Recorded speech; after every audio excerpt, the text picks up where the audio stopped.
L'animal, c'est genre la nouvelle expérience sexuelle, le visionnage de films zoophiles, qu'on pourrait plutôt appeler zoopornographiques. On pense qu'il y a au minimum 1,5 million de films qui sont vus chaque mois.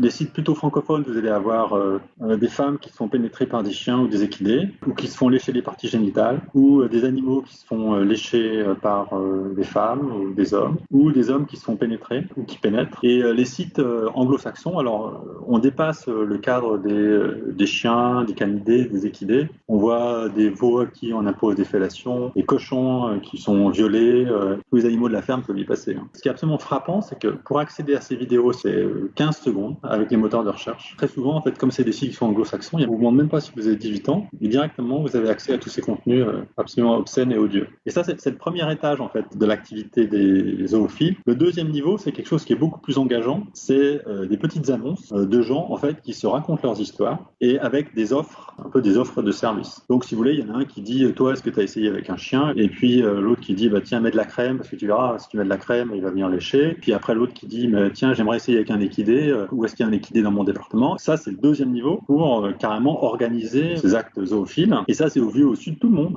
Donc le premier niveau, si les gens voient 10 ou 20 films par mois, on est à peu près entre 100 et 200 000 personnes. Et le deuxième niveau de personnes qui sont plus actives, on pense, nous, en regardant le nombre de personnes qui s'abonnent à ces forums, qui like, qui commentent, etc., qu'on est entre 10 et 20 000 personnes. Chez l'animal, c'est les lésions déjà, lésions anales, vaginales, pas systématique mais fréquente. Et après, il y a tout ce qu'on pourrait appeler les incompatibilités anatomiques, où alors là, carrément, vous pouvez tuer l'animal, en fait.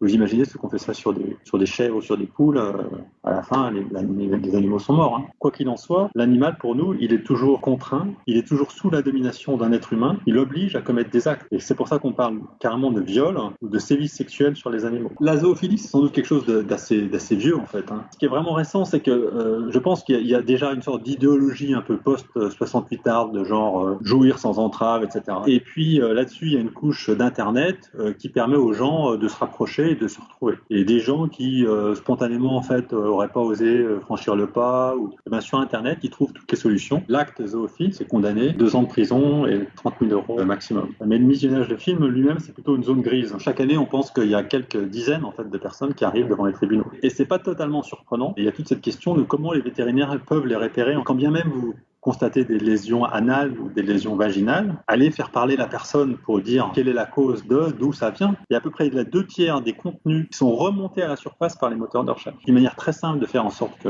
le système s'effondre, c'est que ces sites ne soient pas référencés par les moteurs de recherche. Avec Google, on a un début de réponse parce qu'ils ont déréférencé une première partie des sites, mais en gros, il faut qu'ils aillent beaucoup plus loin. Et après, effectivement, il faut que le législateur s'en mêle. Condamnation de la diffusion des images, condamnation des petites annonces, condamnation de ce qu'on appelle aussi une forme de proxénétisme, c'est-à-dire tous ceux qui organisent ça sans le faire eux-mêmes, et finalement une définition beaucoup plus large de ce que serait sévices de nature sexuelle sur les animaux, qui impliquerait tout ce qui est sévices sexuels sans pénétration, de manière à ce que tous les actes sexuels dans lesquels les animaux sont impliqués seraient concernés par la nouvelle réglementation.